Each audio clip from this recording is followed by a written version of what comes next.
Hello, and thank you for coming to the 10th annual Lake County Film Festival, all virtual this year. Hopefully you just watched the Short Films Queer Shorts program, and we are here with Chris McNeely, who wrote, produced, and acted in More Than He Knows. Chris! Hello. Hello, nice to meet you. Nice to meet you too, Nat. Thanks so much for having me. Oh, my pleasure, absolutely. What can you tell me about where you got the idea to write this story? Did you write with somebody? I should have better notes up. I'm sorry. That's quite all right. Yeah, it was just me.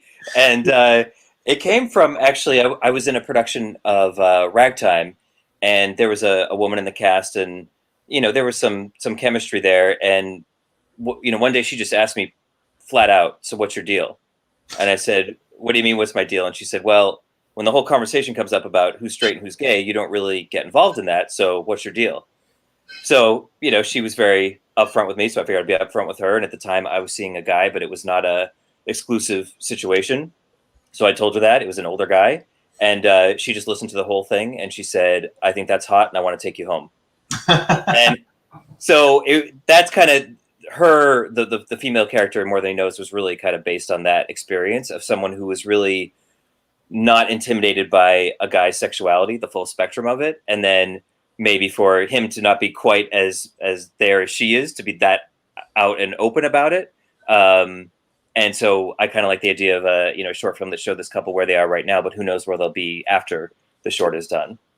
The stereotype is that men would be more blunt about such things, but I find that stereotype not to be true necessarily.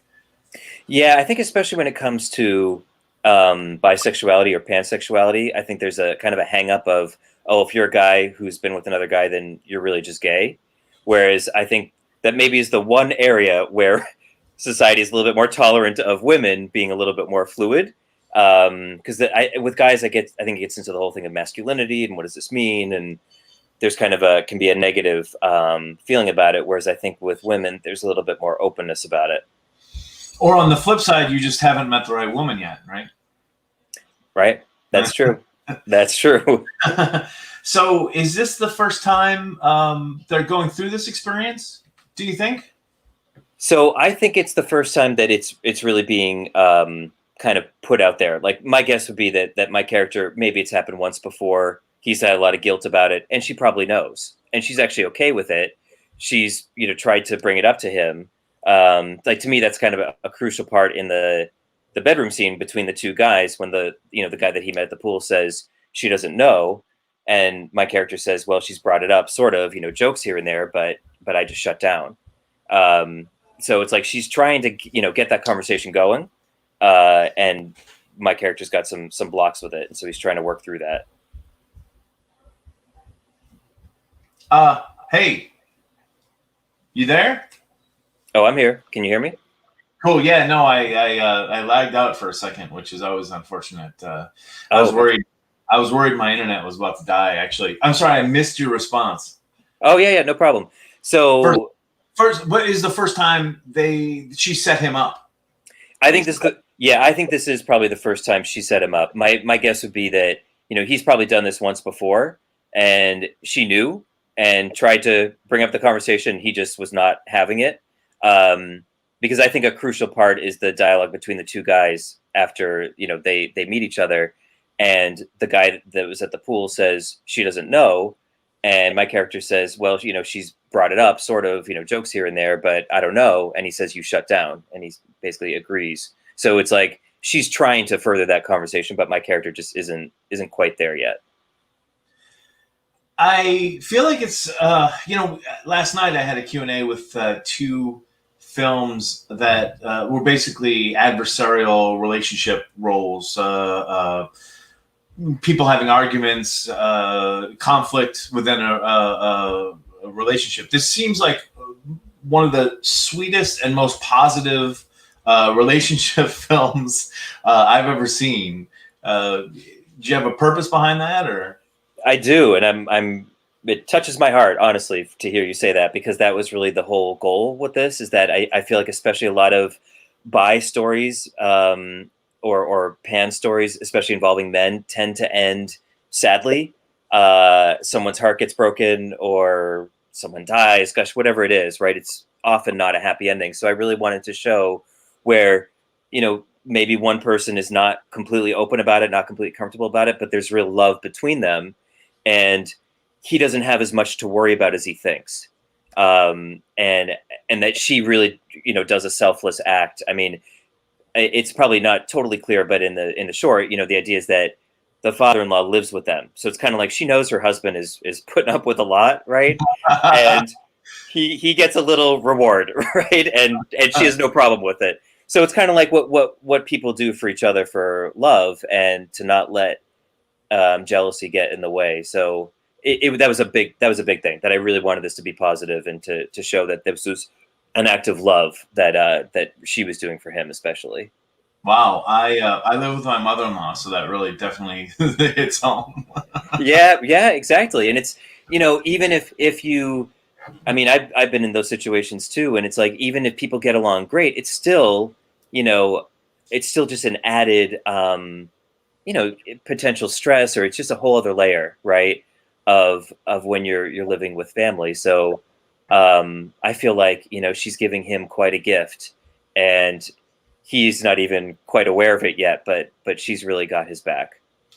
Even even the two men in the time that we see them together is also a random pool hookup could come across certain ways, but they seem to have a comfortableness and an ease and a genuine fondness for each other that goes beyond, like, almost an understanding. What do I want to say? Acceptance. It's a that's already a good established relationship. Yeah, that was really purposeful too. Is I feel like a lot of times when you see a hookup scene, it's like one person ends up being a jerk, right? Or there's not really anything that's going to happen from there. It's just very transactional. And I wanted to show that you can have a hookup where it's actually very sweet, and you do connect on more than just a physical level. Um, and that's actually, I'm working on developing this as a TV show, as a pilot, and that's one thing I want to develop, is like, how does this relationship further? Because they did connect in a pretty meaningful way in a short amount of time.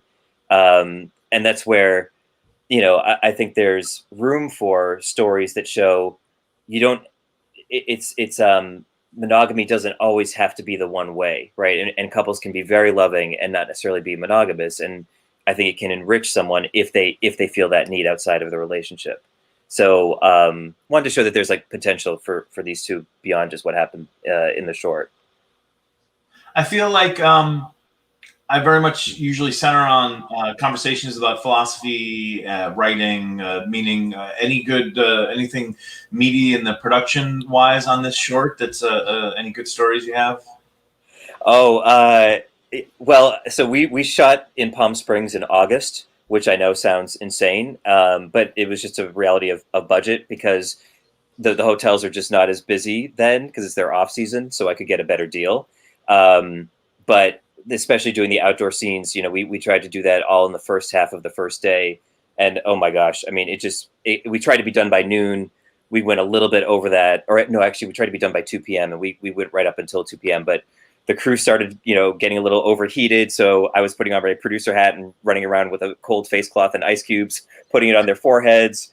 If you look closely, the book that I have by the pool, the pages are actually melting out of it because the spine was melting. So I'm actually just trying to hold it together at times. So it started off like a little rough in that regard. Even when the actress was standing on the pool side, her feet started burning just because it was so hot. So I was running over with a towel and put it below her feet to get the shot done.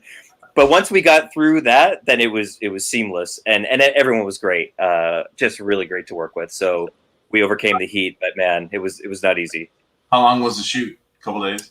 Yeah, it was 2 days. I think it was 12-hour days each day, and we actually came in under. Just let everybody know ahead of time. Look, we've only got 2 days. So we would only do, maybe 3 takes tops for every shot, and that was it. So everyone came really prepared, which was great. Oh, yeah, that's cool. That's cool. So you hinted you're developing it. Usually I'll ask, what's next for the film? I think you are already up online if people want to see it outside of a festival atmosphere, right? Yep, it's on Amazon. We had entered it in actually a film festival on Amazon called the All Voices Film Festival, which celebrated diversity, and we were honored that we were a top 10 finalist. So then we just left it on there from there. So yeah, it's on Amazon, and then it's going to be in some other festivals this fall. It's going to be in Philly Q Flix, Mix Mexico. Trying to think what else is coming up. Silicon Beach Film Festival, and then yeah, I'm just trying to get it out there as a pilot script. Yeah, cool. Anything else you're working on? Yeah, I have another short that I was actually aiming to shoot this past spring, but then COVID had other plans. So, once we're able, I'm hoping to shoot that next one, and I'm really excited that I think we're getting a really good group together to do it. So, yeah, we'll see. Sweet, sweet. All right. Well, thanks a lot for joining us. Hope everyone enjoyed the short, and we'll see you again soon. Thank Awesome. you. Thanks so much, Nat. No problem. Thank